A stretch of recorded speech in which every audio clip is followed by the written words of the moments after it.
Сәлем достар, мен бүгін сіздерге беляши көрсетемін. Ұнымызға дрожжымызды салып, тұзды салып, шекерді салып, жақсылап араластырып, жұмсақ қылып илеу керек болады. Мен әдеттегідей қамырды беляши пирожкиге жұмсақ қылып илеймін. Өзім сол қамырмен жасай берем.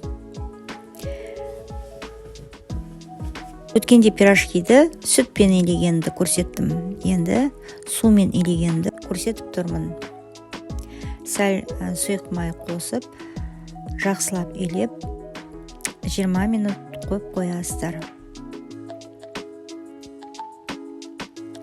Енді әрбір 60 граммнан, 60-70 граммнан қойып қою керек болады.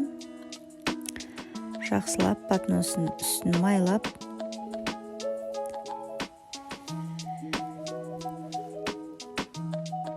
оны тағы да қойып қоямыз 5 минутқа жауып.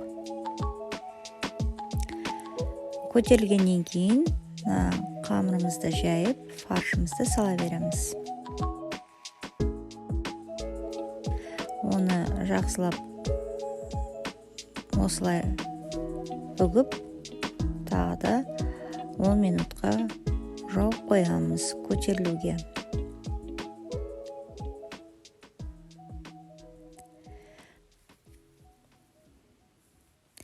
Жарты сағаттан кейін беляшиіміз көтерілгеннен кейін қызған майға пісіре береміз.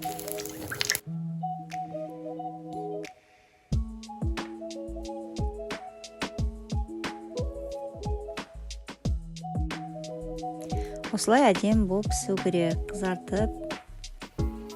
Жеген кезде вообще күшті болады.